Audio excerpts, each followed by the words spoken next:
Assim, o ponto de venda não tem esse olhar de segurança, de ergonomia que a gente tem, né? E aí, então, qual o limite que a gente dá de até aqui eu vou e entrego, daqui para frente eu não consigo ir, porque eu já coloco a segurança, né, a saúde e segurança do meu funcionário em risco. Então, assim, é um universo que só vai somando complexidade. Não tem nada fácil ali. Eu acho que, assim,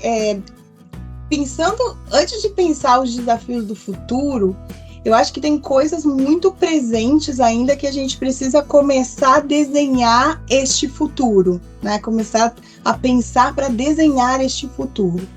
Então, assim, hoje, por exemplo, eu vejo a segurança, acho que é um ponto bastante importante que a gente precisa pensar, como fazer essa virada, né? Como já acho que já muitas empresas começaram, já tem muita gente com esse olhar, né?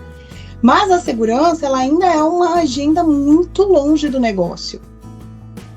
Assim, eu tenho, às vezes, a sensação que a segurança ela é como se fosse uma super Ferrari ali no autódromo de Interlagos. Pensa numa super Ferrari. Aí você vai lá e bota um kit gás na Ferrari e dirige ela olhando no retrovisor. Entendeu? Total a potência do que pode ser. Sabe? Assim, essa sensação que por vezes eu tenho da nossa área de segurança. Então, para a gente começar a pensar no futuro, a gente precisa também a gente precisa entender qual é hoje o nosso desafio, o que é hoje a nossa dor.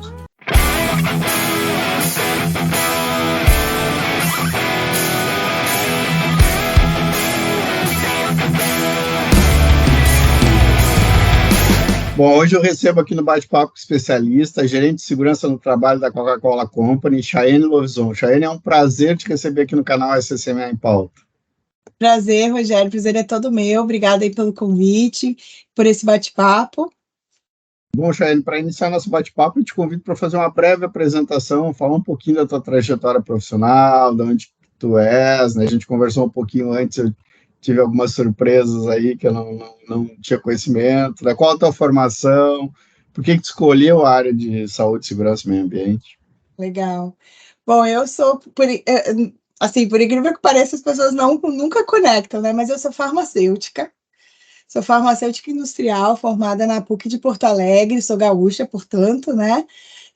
Mas já perdi todo o sotaque. Eu já moro aqui no Rio tem mais de 20 anos, mas eu fiz, então, farmácia industrial.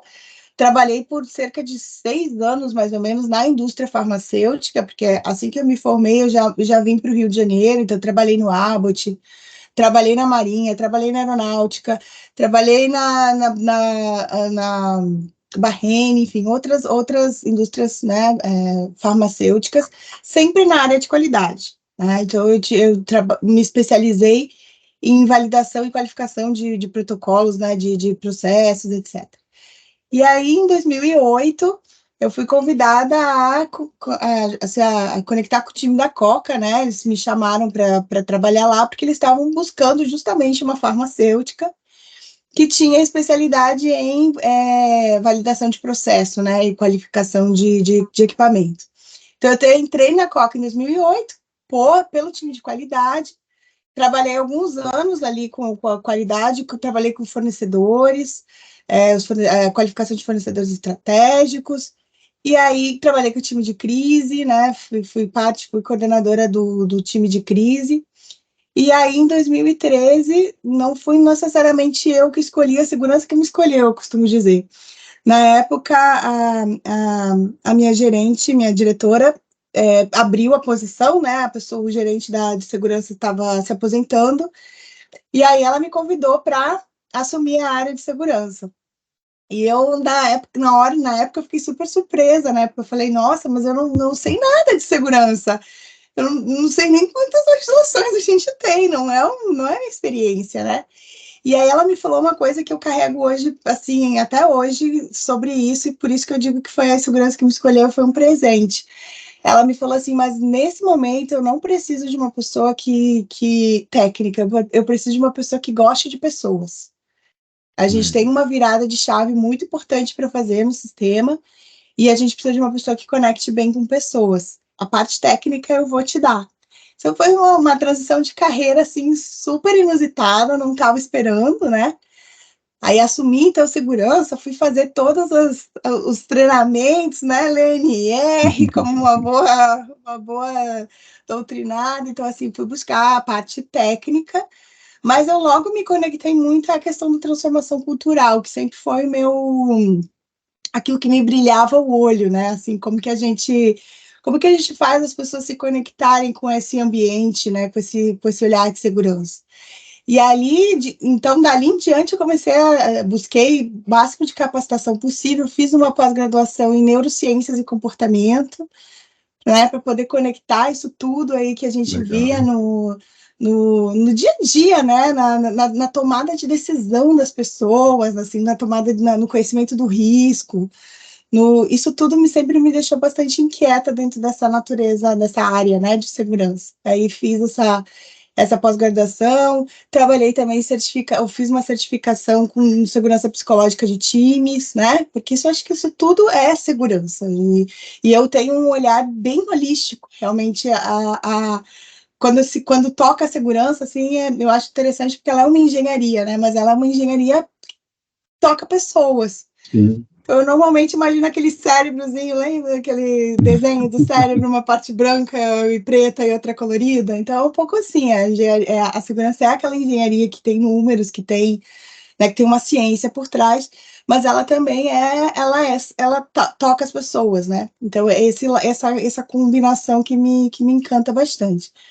Então, dali eu segui, já estou há mais de 10 anos nessa área, tenho 15 só de Coca, e larguei de vez a qualidade, mas eu trabalhei nesse meio tempo no meio ambiente, tá? Aí nesse processo tudo eu fui também convidada a assumir a área de meio ambiente, que também é uma área que me encanta muito, acho que também tem esse olhar, né, de cuidado, de preservação, esse olhar mais atento mesmo. Então, e aí agora, recentemente, a Coca, em 2020, a Coca passou por uma reestruturação, então a gente deixou de ser uma unidade de negócio Brasil, passou a ser uma unidade de negócio Latam, então a gente tem, né, do México ao Sul, uma única unidade de negócio, e aí as coisas tomaram uma proporção, assim, bem maior do que eu tinha antes, né, apesar de antes ter mais de uma área, ter segurança, meio ambiente, crise, mas eu tinha um ambiente mais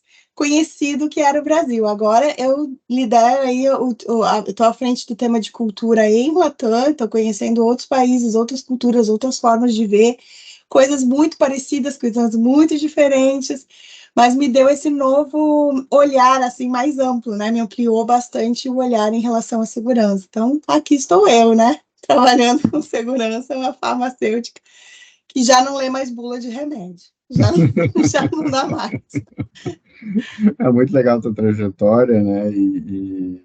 Eu prometi para o meu público aqui que ao final desse vídeo, né? Tu com 15 anos de Coca-Cola, iniciando lá pela qualidade, né? Que tu vai nos contar a fórmula mágica da Coca-Cola. Esse é um dos maiores segredos industriais do mundo, né? A fábrica, a fórmula mágica da Coca-Cola. Esse é o super segredo, e vou te contar que todo mundo, quando me perguntam, né, onde é que você trabalha? Na Coca-Cola. Você sabe a fórmula mágica? Lamento, gente, decepcionar, mas eu não sei a fórmula secreta. Não, tem pouquíssimas pessoas no mundo que tem, mas assim, eu acho interessante porque até o próprio universo Coca-Cola, né? Tem muita gente que diz que a Coca-Cola é o marketing que ela cria, né? É todo aquele ambiente de felicidade, de envolvimento que ela cria. Mas a gente costuma internamente dizer que o segredo, né, da Coca-Cola, eles são três coisas que deixam essa fórmula incrível, que é a qualidade do produto, que é a uniformidade do sabor, então aonde você for, em qualquer lugar, você toma Coca-Cola, você tem o mesmo sabor, né? E justamente isso, onde você vai, tem Coca-Cola. Então, ela se entrega em todos os lugares do mundo, né? A gente vai lá no... A gente tem entrega, para você ter noção, até de barco, para poder atender lá o povo da Amazônia. Então, assim, para onde você vai, a magia está ali. Eu acho que esse é o verdadeiro segredo da Coca-Cola. Isso é verdade, né? Eu vivi, né, um pouco desse mundo também, né, trabalhei numa franquia da Coca-Cola, então por isso que eu queria que tu explicasse um pouco para as pessoas que estão nos assistindo, porque talvez muitas pessoas não saibam, mas a Coca-Cola Company, ela não tem operação própria, Uhum. né, com fábrica nem distribuição. Então tu pode, né, explicar um Com, pouquinho como é que funciona a estrutura, com Chayane? com certeza. Essa é outra surpresa quando as pessoas falam, né? Assim, é um modelo de negócio bem diferente. Então, a gente tem um modelo de franquias. A The Coca-Cola Company é a nossa matriz, que fica lá em Atlanta, e ela é a que é a detentora da marca, dos registros, das fórmulas, né? De tudo que a gente vê de Coca-Cola. E aí a gente tem as unidades operativas, as unidades que gerenciam essa marca nos locais, nos países. Então, no nosso caso, é a Latam, né? Então, a gente tem uma unidade operativa, né? Uma unidade de negócio aqui em Latam. Antigamente era Brasil, agora é Latam.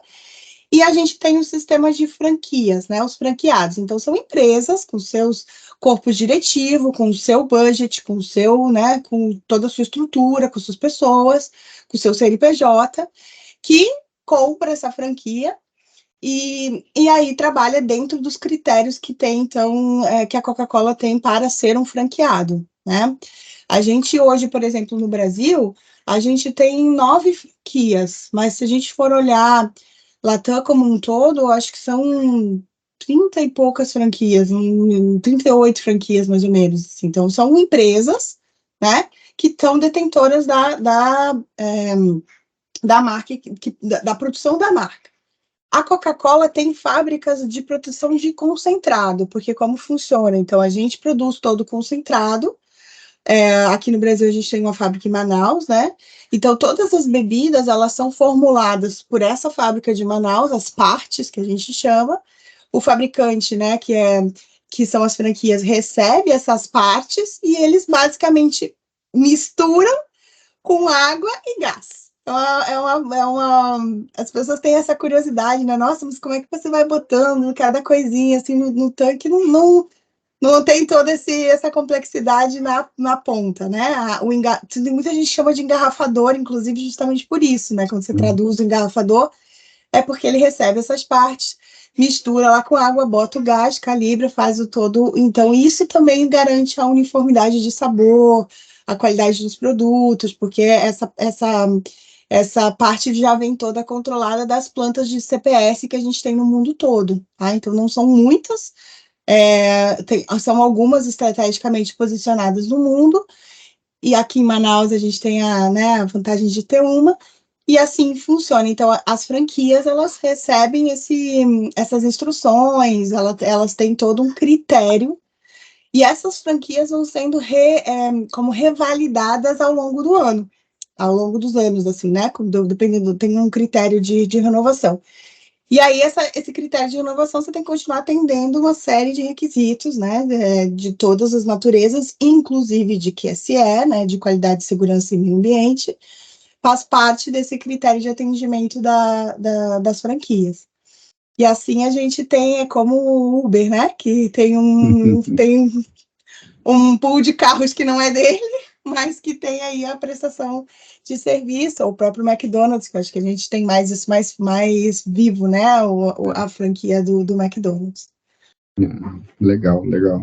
Bom, a gente estava conversando um pouco antes também, né? Esse ano eu completo aí 24 anos atuando na área de SSMA, né? Uhum.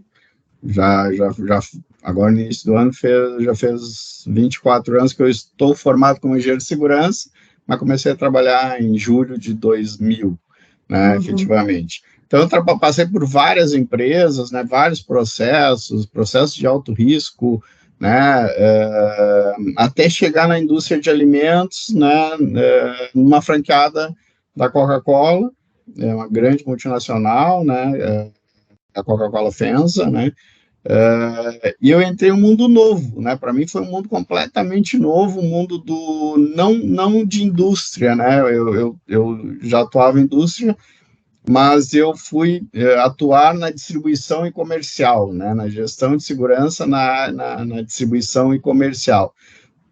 para mim foi um mundo completamente, né, diferente, aprendi bastante, mas eu queria que tu contasse um pouquinho, né, dos maiores riscos e desafios nessas operações, tanto distribuição comercial, mas também na fábrica, né?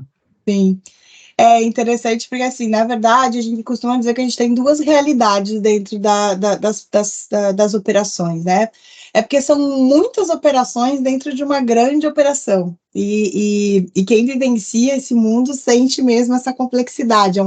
É uma operação bastante agitada, que a gente costuma dizer, né? Uma operação nervosa. Justamente por isso, porque tem muitos processos que acontecem, muitas pequenas operações para formar essa grande operação. De qualquer maneira, a gente normalmente sempre costuma separar em duas áreas mais críticas, né? Então, a gente tem a área de manufatura, que é a área de produção, que são as plantas mesmo produtoras, onde lá se faz a bebida, né? E aí ali a gente tem um ambiente muitíssimo mais controlado, né? É um ambiente onde você tem a supervisão, você tem aquele espaço onde ali tudo você consegue gerenciar de uma forma mais fácil, né? Mas a gente tem desafios grandes, porque a gente tem maquinários complexos, né? Então, todo o tema de proteção de máquina, né? De NR12, de NR10, são temas bastante críticos para a gente. Todo o tema de energia, né? Energia perigosa, né? O loto, como aplica o logout, tagout, aquele ambiente onde a gente tem desafios ali, riscos importantes, mas ele está mais controlado, que é, né, esse lado da manufatura. Quando a gente vai para o lado da rota, né, que a gente chama da rota de mercado, e aí a rota de mercado inclui os caminhões, né, os caminhões que fazem a entrega no ponto de venda, então, que aqui normalmente é aquele caminhão que a gente vê na rua, né, o vermelhinho. A gente tem os caminhões bitrens, ou os caminhões gigantes que fazem as transferências entre fábricas e CDs, ou CDs e CDs, né? Então, é um tipo de operação, a logística, tem então a logística, tem a distribuição, e tem toda a parte comercial, que são ali os nossos vendedores, que vão aos pontos de venda, tirar pedido, etc e tal. Então, esse RTM que a gente chama, né, que é toda a parte de rota de mercado, ele é muito complexo, porque ele é um ambiente externo, é um ambiente onde a gente agrega-se a um cenário, né, crítico, que é o trânsito, né, a gente sabe que é um local, né, é um ambiente mais rude ali, né, a gente tem pessoas, a gente tem interação com outras pessoas que, né, são da comunidade, né, da comunidade ali onde a gente está trabalhando, dos nossos públicos, né, nos consumidores, enfim. Então, aí você vai agregando um pouquinho mais de complexidade a esse processo, porque é um ambiente mais hostil, é onde a gente tem um controle menor, né? Então, a gente tem todo o tema de controle de velocidade com os motoristas, toda a parte de direção defensiva, como que a gente deixa essas pessoas capacitadas, né, a se comportarem bem no trânsito, no sentido de não só atender a lei, né? É lei, aquilo é lei, assim, você não vai sair sem colocar o cinto de segurança porque é lei, você tem que parar no sinal porque é lei, mas há mais do que isso, né? Como a gente mantém uma direção segura, como a gente tenta trazer um trânsito mais responsável, porque são muitos caminhões ali interagindo, né? Como eu te comentei, se você for ver Latam, 35 mil veículos circulando, uma boa parte desses veículos é próprio do fabricante, né? Então é dele, é logomarcado, ele faz toda a gestão, mas uma outra parte significativa também é terceirizada.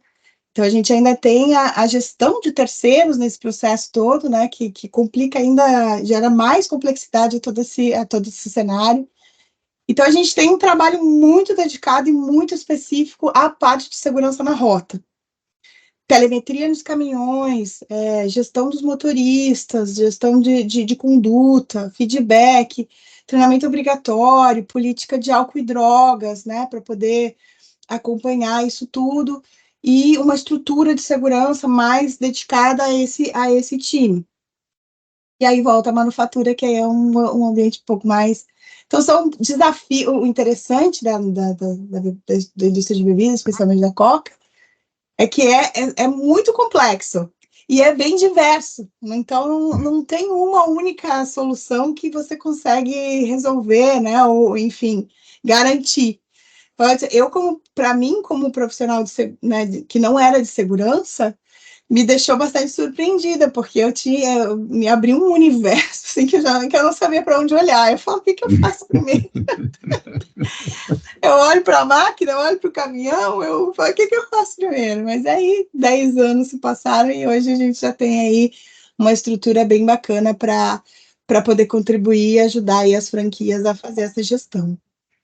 Mas como eu te falei, né, eu já vinha da área de segurança há bastante tempo, para mim também foi um mundo à parte, né, e especificamente a Coca-Cola, como tu falou lá no início, em qualquer barzinho tem Coca-Cola, né, então isso significa, muitas vezes, alguns ambientes bem hostis, né, que demandam, né, a equipe estar acessando, né, às vezes locais não, né, tu falou de barco, mas tem escada, né, tem ambientes que não são os mais adequados para segurança e tem que ser entregue, né, o produto. Então tu tem vários cenários que realmente não tem controle, né, quando fala na rota, né? Exato.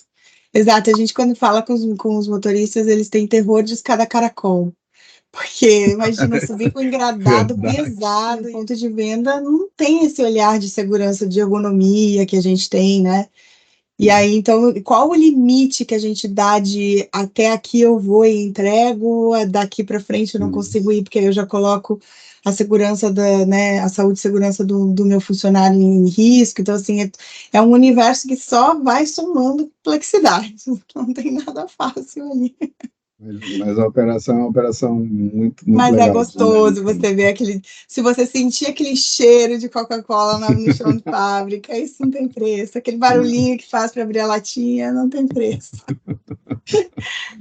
E, Chayane, como que vocês, como Coca-Cola Company, vocês atuam nessa gestão de segurança junto às franqueadas, né? Vocês têm protocolos, existe auditorias nas franqueadas, né? Como que funciona essa gestão corporativa de segurança na Coca-Cola Company? Sim, a gente tem, bom, primeiro que a gente tem da própria matriz, né, corporativo, lá, a The Coca-Cola Company, ela já tem um book de requisitos de segurança, né, que a franquia tem que atender. Então, são documentos, como se fossem legislações de uma natureza muito parecida, né, que tem todos ali os critérios de atendimento de maquinário, de tudo. A gente tem, inclusive, requisitos que são até mais restritos que a própria legislação, né? O Brasil já é bem reconhecido porque tem uma legislação ampla e até bem restrita, né? Tem suas questões, mas é um país que tem legislação. Lá tem países que sequer têm legislação. Então, a The Coca-Cola Company, ela não pode operar por legislação de país, né? Ela criou, então, o seu padrão de critério de atendimento. Isso vale para todas as franquias, né? Inclusive para as franquias, os co-packers, que a gente chama, né? Que são as franquias alugadas por produção. São poucas, mas tem. Então, a gente já tem, como unidade de negócio Latam, a gente já tem a missão, né, de pegar todo esse book de requisitos e fazer o depara para o fabricante, né? Fazer a customização que a gente fala, a adequação para a realidade daquele país, porque os documentos eles são globais, então o que vale aqui, vale no Japão, vale na Europa, vale na Argentina. Então são requisitos mais genéricos, né? Mais gerais. O papel da unidade de negócio, que é onde eu trabalho, é justamente você pegar esses documentos e aí fazer as tropicalizações, o que aqui faz sentido, o que não faz, o que aqui né, a gente tem que puxar mais ou puxar menos. Então, a gente, além de todo esse documento que vem deles, a gente ainda tem documentos criados pela própria Latam. Então, o próprio requisito de segurança na frota, se você olhar o que vem de corporate, é um requisito mais amplo, né? Menos detalhado. Mas a gente tem um muito específico em Latam, inclusive, assim, com critério de contratação de motorista, então, assim, já desce um nível de detalhe um pouco maior, tá? E isso a gente trabalha junto com as franquias. As franquias, por serem empresas separadas, independentes, elas têm o seu próprio corpo de segurança. Então, tem lá o seu gerente, seu engenheiro, né? Tem os técnicos, eles têm toda a estrutura que pede para segurança.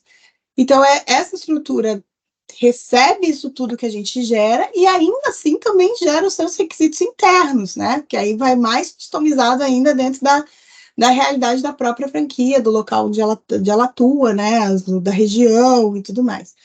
Então, a gente tem todos esses requisitos, a gente tem regras, a gente tem uma estratégia corporativa, né? Essa estratégia corporativa, que também é baixa, né, através de Latam, inclui regras que salvam vidas, inclui tema de cultura, e além disso tudo, então, e além disso, a legislação local, né? Que precisa ser cumprida.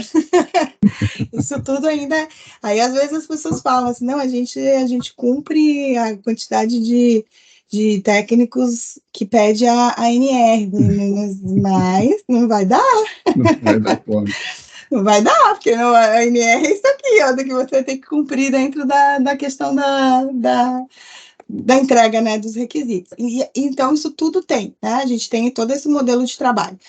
Qual que é o grande desafio ali também? Como não são plantas nossas, nós não temos o poder de decidir orçamento, a gente não tem o poder de parar uma operação assim, né, não, numa situação de risco, sim, a gente tem condição de fazer isso. Mas o tipo, vamos parar agora para fazer um treinamento? Não é assim, né? Então, é tudo à base de uma grande influência que a gente precisa fazer com esse time, que muito embora isso seja um requisito de franquia, né? Ele precisa cumprir esse tema, mas assim, não é uma empresa nossa, não sou eu que decido, não é meu orçamento. Então, a gente trabalha ainda dentro de um nível de como a gente ajuda a direcionar, onde priorizar, o que priorizar, né? O que vai botar esse ano, o que vai deixar um pouquinho mais para o ano seguinte. Então, assim, a gente ajuda eles a decidir, mas a decisão final é deles. Né? Além disso tudo, o próprio time corporativo tem uma estrutura específica de auditoria, que chama o Global Audit Organization. Então, tem uma organização que a gente chama que é o GAO, que reporta direto à matriz, não é regionalizado, né? Que tem auditores dedicados a fazer auditorias de planta e de CDs não anunciadas. Então, numa boa segunda-feira, você pode estar lá trabalhando normalmente, bate um auditor do GAO e fala, bom dia, vim auditar sua planta. E aí eles auditam baixo um critério que é compartilhado com os fabricantes, né? Eles olham todos os requisitos, olham a legislação local, olha... É uma semana, normalmente, de uma auditoria bastante intensa, e eles têm todo eles têm esse critério de poder dar um alto risco, se necessário parar uma operação, então eles têm total independência para fazer as auditorias quando quiser né, e do modelo que eles definem. Além disso, a gente, como Latam, também tem processo de auditoria, que vai muito menos num olhar de auditoria, naquele auditoria cara crachá, né? E muito mais naquela ajuda de um diagnóstico, de uma assessment de risco, onde a gente identifica pontos importantes. Então, assim, é muito mais colaborativo, né? É um trabalho muito mais colaborativo do que buscar não conformidade. Isso é o papel do GAO, né? E aí, ainda assim, dentro dos requisitos, o próprio fabricante tem que fazer auditorias internas, não só para atender as ISOs, lá que é mandatório, né, 45, todas as de QSE, mas eles têm que fazer auditorias internas. Então, auditoria não falta para essa galera, não falta. A gente brinca que até tem a gente tirou aquelas plaquinhas de estamos a X dias sem acidentes e substituímos por estamos a X dias, no caso, normalmente é sempre 7 ou 0, sem auditoria. Aí tem todo esse controle, então é assim, da nossa parte, é muito menos essa auditoria, né, punitiva, e muito mais um olhar de como a gente ajuda a planta a se desenvolver. Mas a própria The Coca-Cola Company faz esse papel de auditora aí, de compliance, né, que é o que a gente chama. Legal. Eu passei para a auditoria do GAL. Legal. Quando tu falou, eu lembrei, né? Então, realmente A é bem. temida.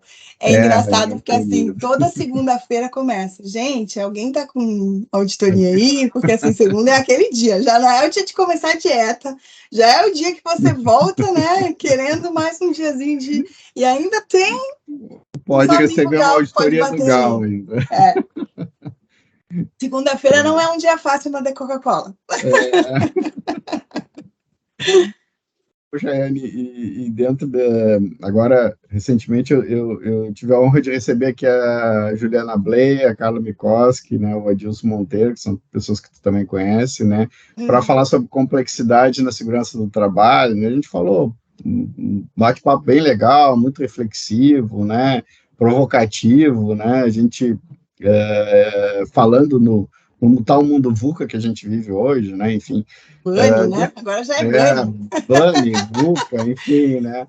O que tu enxerga de maiores desafios no futuro com relação aos processos de segurança no trabalho, né? Sim. Tanto de maneira geral, como especificamente para a Coca-Cola. A Coca-Cola tem algum plano específico para esse futuro? Bom, primeiro dizer que a conversa ali com o pessoal foi ótima, eu assisti, adoro todos, um beijo para todos, foi muito bom. E, assim, a complexidade, ela é parte da nossa vida, né? Eu me recordo da fala lá da Carla, que ela fala, quando a gente se deu conta que uma coisinha que aconteceu numa cidadezinha pequenininha lá na China, veio impactar a gente aqui de alguma maneira. Então, assim, essa complexidade já faz parte do nosso universo, né? Eu acho que, assim, antes de pensar os desafios do futuro, eu acho que tem coisas muito presentes ainda que a gente precisa começar a desenhar este futuro, né? Começar a pensar para desenhar este futuro. Então, assim, hoje, por exemplo, eu vejo a segurança, acho que é um ponto bastante importante que a gente precisa pensar, como fazer essa virada, né? Como fazer, já acho que já muitas empresas começaram, já tem muita gente com esse olhar, né? Mas a segurança, ela ainda é uma agenda muito longe do negócio, né? Ela ainda é uma área muito de compliance, de atender regras, de cumprir as exigências. É uma área que normalmente não a gente acaba se sentindo bastante isolado do processo todo, porque ela é distante do negócio, né? Ela não é uma área onde todo mundo está envolvido, onde todas as áreas estão envolvidas, onde seja um tema assim que encanta e que conecta, né? A gente vê, por exemplo, assim, os temas de ESG hoje, como ganharam essa projeção dentro das empresas, né? Muito embora a segurança está coladinha Sim. ali no S do social, a gente ainda olha o social com menos impacto do que olha o ambiental. Mas a SG é uma agenda hoje super queridinha, né? Todo mundo quer estar na agenda de SG, porque é uma agenda que conectou com as pessoas. Eu acho que o nosso grande desafio em segurança hoje, que a gente precisa pensar como fazer essa trilha para o futuro, é como a gente faz as pessoas se conectarem com essa agenda do cuidado, né? Que não é uma agenda punitiva, que não é uma agenda negativa, que não é uma agenda reativa. É por isso que eu acho que a segurança me segurou por tanto tempo, justamente pelo potencial que eu identifiquei nessa questão de você. Como a gente conecta as pessoas a esse olhar, que é o olhar que deveria ser o olhar da segurança, né? E aí tem desafios para os profissionais, tem desafios para as organizações se humanizarem mais, trazer esse olhar assim, né, mais do cuidado, de como a gente trabalha esse olhar mais preventivo e menos reativo. Eu acho que o olhar da segurança, às vezes faço uma analogia com o pessoal que eu, né, meu time, que eu digo assim, eu tenho às vezes a sensação que a segurança ela é como se fosse uma super Ferrari ali no autódromo de Interlagos. Pensa numa super Ferrari. Aí você vai lá e bota um kit gás na Ferrari e dirige ela olhando no retrovisor. Entendeu? Total a potência do que pode ser. Sabe?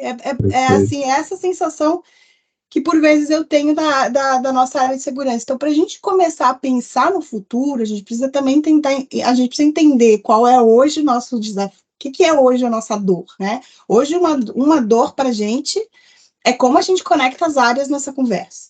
Como segurança deixa de ser da área de segurança, deixa de ser do engenheiro de segurança, deixa de ser do técnico e passa a ser do gerente, passa a ser do supervisor, passa a ser da pessoa de marketing, passa a ser da pessoa de compras, que na hora que vai aprovar um fornecedor, não espreme ele até o fim para poder tirar o valor e aí desconta na falta de critérios de segurança. Então, assim, quando eu acho que eu brinco com o pessoal que eu falo, quando isso estiver assim, quando eu conseguir perceber que segurança toca todo mundo, eu já posso me aposentar. E eu estou querendo me aposentar rápido, então eu estou trabalhando para que esse processo se acelere de uma forma interessante. Então, isso eu acho que é os desafios que a gente tem hoje. O que eu vejo para o futuro, né? Aí o futuro vai passar muito por a gente também dar mais musculatura para os profissionais de segurança, no sentido de conseguirem falar a língua do negócio, sabe? Eu acho que isso que é importante. A gente fala muito, e eu escuto muito o Adilson falar isso toda vez que ele fala isso me remete a essa sensação que eu tenho, que às vezes a gente parece uma parte desconectada do processo, né? E aí a gente acaba virando, eu falo toda hora para o meu pessoal, assim, a gente não pode ser engenheiro de NR. Não dá para botar NR debaixo do braço, sair em planta e falar isso não pode, isso não pode, isso não pode, isso não pode, isso não pode.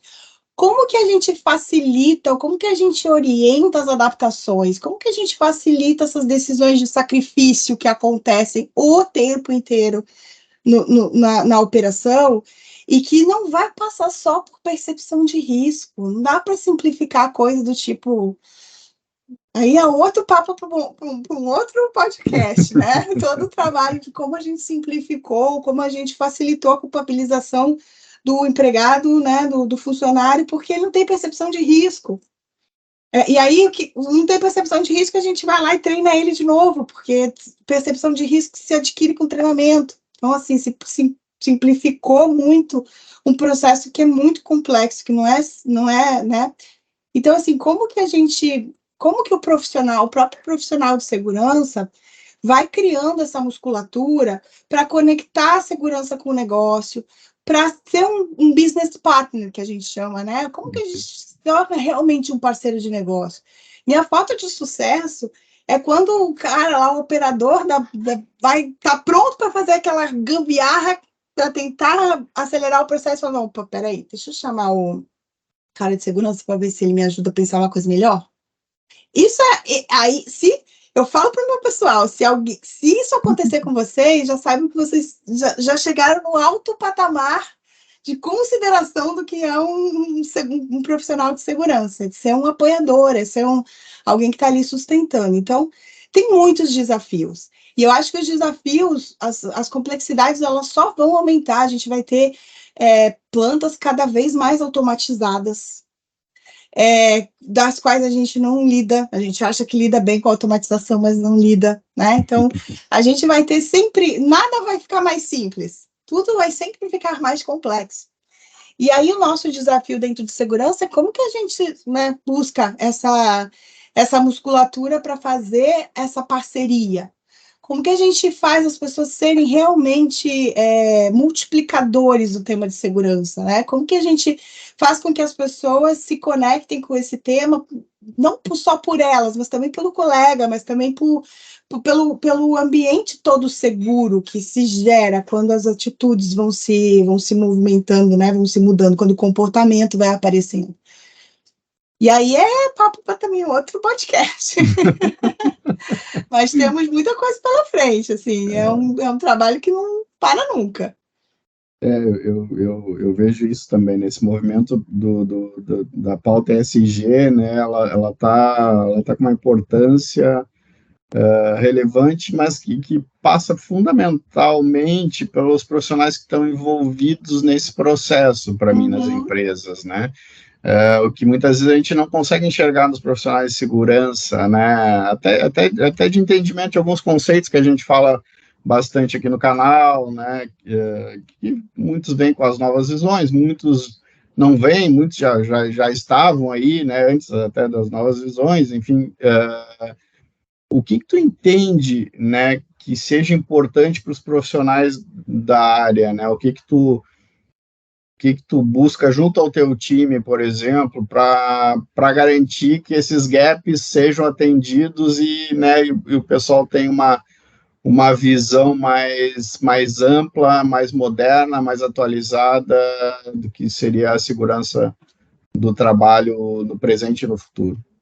Isso é interessante, porque assim, eu como não sou da área de engenharia, isso me abriu um olhar muito mais, assim, maluco mesmo para o processo, entendeu? Assim, não fiquei presa àquilo que eu, em tese, né, que a gente aprende ali na formação. Isso já é um primeiro ponto, né? A formação desses profissionais já tem um gap estrutural muito grande que precisa ser rapidamente alterado, né? De novo, a gente leva todo um tema de pessoas para a complexidade matemática de uma engenharia. Então, quando, né? Em que momento a formação desses profissionais vai perceber que é realmente o equilíbrio, quando a gente vai trazer o meio a meio, né? Não é uma cadeira, não é uma matéria de psicologia no curso que vai fazer você entender holisticamente como as pessoas são e pensam, né? Quando você vai para o campo da neurociências, então você fala, nossa. Quando eu comecei a estudar as novas visões, assim, como eu sou muito curiosa e não sou da área, eu me permito fazer as perguntas mais, né, Perfeito. mais bobas, porque eu me dou essa licença poética, eu não sou da área, então assim, eu não conheço todas as NRs, então eu realmente abuso do meu pessoal lá. Mas por que não pode isso? Mas por que não pode aquilo? Então, assim, para mim, a parte toda de perguntas difíceis, né? Então, as perguntas inteligentes, que a gente fala muito lá nos Learn Teams, para mim é super fácil, porque eu sou curiosa e não conheço do assunto. Então, eu me dou essa licença poética de fazer as perguntas absurdas. E pense o que precisar pensar. Então, assim, isso é interessante, porque a gente já precisa pensar na formação, lá de base, né? Quando eu estava nesse caminho de ler as novas visões e comecei a ler, naturalmente você vai pelos livros, né? Começa a ler os livros. Eu me recordo que a primeira vez que eu li, a primeira de muitas que eu li, aquela do Todd, né? De Hop, do Bob, depois eu tive. E eu ainda, ó, para você ver como é que a vida vai empurrando, né? A gente ganhou, aqui é uma franquia aqui do Brasil, do Nordeste, ganhou de presente um treinamento com o Bob Edwards, de Learning Teams. E aí, quando eu recebi essa né, eles falaram, a gente vai levar o Bob aí para o Brasil, ele vai dar um treinamento para vocês, já fazer me sinto na legítima obrigação de ler os livros que ele escreveu para poder, né, minimamente não sair boiando na conversa. Mas antes disso, eu já tinha começado a ler sobre Hop, e eu me recordo que quando eu fui lendo, eu falando, gente, como é que eu não pensei nisso antes? Essa é a melhor sensação para mim. Quando eu escuto uma coisa, é de verdade, em tudo, tanto profissional quanto pessoal assim, na minha vida, né? Quando eu escuto uma coisa que bate, que faz sentido, que eu penso, gente, como é que eu não pensei nisso antes? É a melhor sensação que eu tenho. Quando eu comecei a ler as novas visões, foi isso. Me bateu esse nosso, faz tanto sentido, conecta muito com o que eu penso, né? Como é que eu acho que é melhor eu estudar neurociências. Foi quando eu fui fazer o curso, né, a pós-graduação, o MBA de Neurociências e Comportamento, porque eu falei, tem muita coisa aqui, muita coisa a mais do que esse livro aqui que está podendo me entregar de informação. Então, assim, eu acho que o desafio para o pessoal de segurança, né, que quer entrar nessa jornada, que isso é outra coisa interessante, que a gente vive brincando assim, gente, você não escolheu ser engenheiro de segurança porque você quer ficar milionário. Você já sabe que não vai ficar. Alguma coisa fez o teu coraçãozinho bater para dizer assim, acho que eu vou fazer engenharia de segurança, né? Não foi para ficar rico, não foi para desenvolver um unicórnio. Então, o que aquilo ali, que ali dentro te tocou de determinada maneira que te fez ir por esse caminho da segurança? primeiro, né, refletir sobre isso. E aí, depois, buscar... essa área é uma área que precisa de muita curiosidade, uma área que você precisa estar o tempo todo muito conectado, né? Entender de pessoas, conectar com pessoas. Lógico que você vai ler as legislações, lógico que você vai continuar tendo as regras, os procedimentos, a gente precisa disso para viver numa sociedade, né? As leis estão aí para isso, a gente vive numa sociedade, a gente precisa ter regras mínimas para que aquela sociedade funcione. Então, as regras, os procedimentos, eles vão continuar existindo e, ok, a gente tem que conhecê-los como a parte técnica do nosso trabalho. Mas mais do que isso, é como que a gente começa a aprender sobre pessoas, né? Sobre como eu me conecto com aquela pessoa, como que eu vou tocar aquela pessoa para que ela, de fato, tenha uma percepção das consequências, né? Limpa um pouco o vocabulário da percepção de risco e vai muito mais para a percepção da consequência, né? Porque o risco, muita gente sabe do risco. A gente vê isso muito claramente em outras áreas da saúde, por exemplo. Vamos pegar uma área básica que é assim, o fumo. Todo mundo conhece o risco. E ainda assim, né? Então, qual a percepção de consequência? Eu tenho uma percepção de consequência, eu consigo entender o que pode acontecer ali, como que a gente vai conectando as pessoas com o olhar de pessoas. E aí tem aquela frase super famosa, né, que é quando você tocar uma pessoa, né, toque ela como também uma pessoa. Então não adianta chegar com muita regra, com com punição, com esse lado todo duro da segurança, que por muitos anos foi, não dá para dizer que foi necessário, mas que foi a forma como a gente conseguiu se posicionar, né? E já trabalhar um pouco mais esse lado mais humanizado, como que a gente, então, assim, isso tudo você vai conseguir fora das literaturas de segurança atuais, infelizmente, ou da própria formação de segurança atual, né? E aí se capacitar para ter essas conversas difíceis, para ter esse olhar antenado com o negócio. Assim, tem coisas que a gente realmente morre na segurança porque a gente não conseguiu vender a proposta que é excelente, mas que a pessoa que foi comprar não conseguiu ver ela conectada com o business, com o negócio. Simples assim. Então, assim, às vezes era uma coisa que até faria sentido, poderia até dar lucro, né? Poderia até ajudar o negócio, mas a gente não conseguiu conectar o suficiente para vender isso. Então, para mim, eu acho que é isso, sabe? O profissional, o desafio hoje dos profissionais é como a gente trabalha essa musculatura para esse mundo todo de novas visões que vem por aí, que já está vindo, que já está aí, na verdade. Perfeito. Tu colocou algumas coisas bem importantes que eu acho também, né? Essa questão da curiosidade, né? Hoje, com a facilidade que a gente tem de material de qualidade, né, à disposição, de forma gratuita, né? Tu sendo curioso, tu evolui, né? Não tem mais um limitador para isso, né?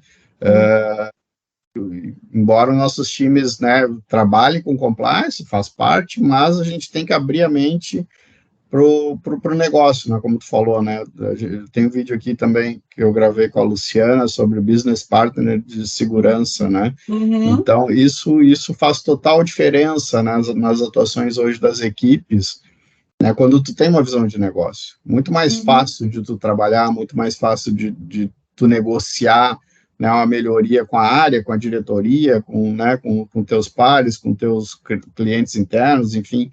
Então, realmente a gente tem falado bastante nisso aqui no canal, e com outros profissionais, né, que vêm aqui, sobre a necessidade do profissional de SSMA ele mudar um pouco a visão que se tem. Claro que isso aí passa pelo currículo lá dos cursos, que a gente sabe que ainda, né, tem muita oportunidade de melhorar, mas passa também pela curiosidade profissional, né? Então... E eu acho que é interessante porque são dois lados dessa curiosidade, né? A curiosidade de buscar informação, né, como você falou, tem muito material, tem muito livro.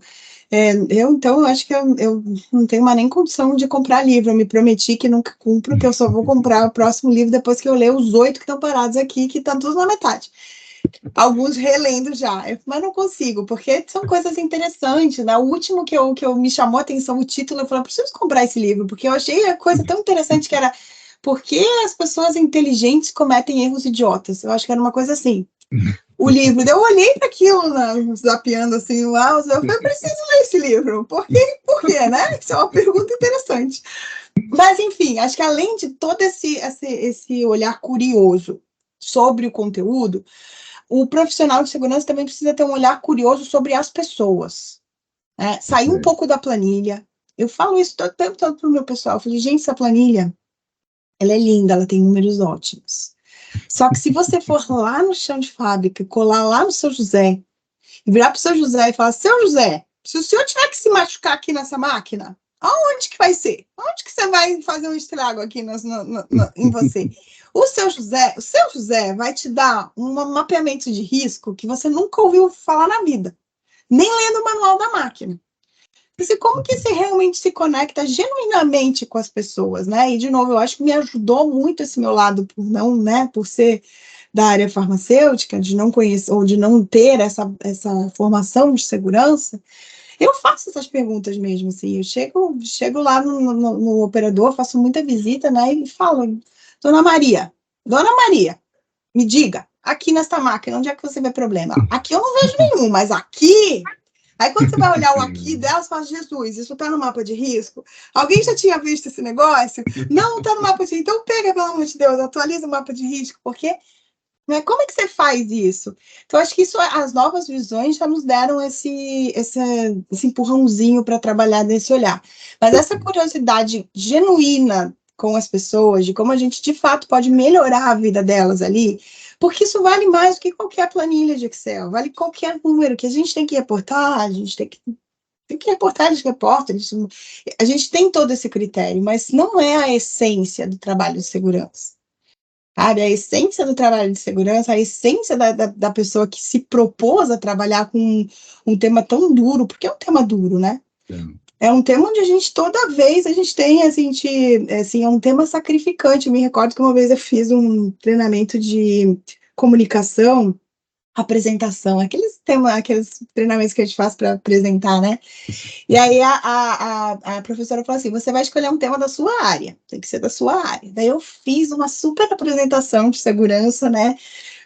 Fui lá, mostrei tudo que eu tinha, até peguei uma apresentação já meio engatilhadinha que eu já ia fazer para um público, né? Quando terminou a minha exposição, ela virou para mim e falou assim, nossa, deve ser horrível trabalhar na sua área. E aquilo me deu eu cheguei a vir para trás, assim, eu falei, não é horrível.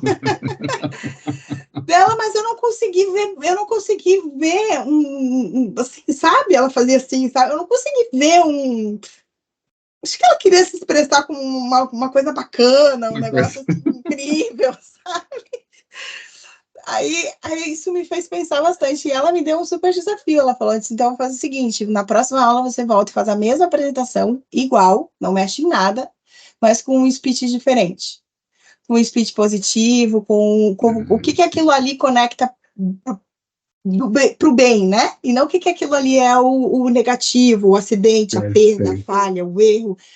E foi uma aula para mim isso, porque depois disso eu passei a ver a segurança de novo, realmente com outros olhos, né? Assim, enquanto a gente fez a segurança ficar uma mala, eu tenho uma colega do meu trabalho que ela fala isso para mim, ela Chay, para mim parece que a segurança é uma mala pesada, sem rodinha, sem gancho, e que cada acidente que acontece, a gente vai lá e bota mais um procedimento dentro daquela mala e deixa ela ainda mais pesada. Mais pesado. Então, é um pouco por aí, assim, que é um super desafio para quem, de fato, tem essa conexão verdadeira com a área da segurança, né? O que foi aquele bichinho que te tocou para seguir essa área? É um exercício bastante interessante, assim, deixa um pouquinho de lado a planilha e vai lá para onde a vida acontece, para onde, de fato, as coisas estão sendo decididas, ajustadas, onde o risco de fato está acontecendo e ver como ali você consegue contribuir. Assim, para mim, é o sucesso do profissional de segurança. Legal, eu digo que tem que pisar no barro, né? Para sentir a dor, tem que ir lá pisar no barro, como o cara pisa todo dia. Chayane, eu acho que a gente podia ficar aqui a semana inteira. Eu falei que eu falo muito. Bate-papo muito legal mesmo. Quero agradecer a tua disponibilidade de estar aqui, né, de estar podendo abrir um pouquinho, né, de como que funciona a Coca-Cola, que eu acho que é uma curiosidade de muita gente, né? Nossa, todo mundo conhece a Coca-Cola, todo mundo, como a gente falou, a Coca-Cola existe em qualquer lugar que tiver um barzinho vendendo bebida, vai ter Coca-Cola. Então, Exato. agradeço muito aí de estar compartilhando todo esse conhecimento e a tua experiência aí com a gente. Obrigada, eu que agradeço o convite. Pode me convidar várias vezes, a gente muda a pauta, a gente pode Vou falar convidar. de PBS, né? De comportamento, que eu adoro, é um tema que eu super me conecto, enfim, estou super à disposição, mas muito obrigada aí pela oportunidade de vir. Hoje, infelizmente, a gente já nem tem mais as visitas em planta, né? Antigamente tinha a Fábrica da Felicidade, depois da pandemia não tem mais. Mas eu converso com muita gente que falava, quando eu fui visitar com a escola, quando eu era pequena, eu fui visitar a fábrica, então assim, tem essa magia, né? Ainda tem essa magia, mas se enfim, em algum momento tiver a oportunidade de conhecer uma fábrica da Coca-Cola, vale muito a pena. É uma fábrica da felicidade mesmo, como a gente chama. Vale a pena, eu passei por essa experiência, né? Eu recomendo a todo mundo aí, porque é muito legal mesmo. É uma fábrica onde tu vê a magia da Acontecendo. Coca-Cola, né? Nossa, é muito legal. É verdade. Chayane, muito obrigado. Obrigada eu. Até a próxima. Até a Tchau. próxima. E aí, gostaram desse vídeo? Então se inscreva lá no nosso canal e ative o sininho para receber as notificações dos próximos vídeos. Muito obrigado e até uma próxima.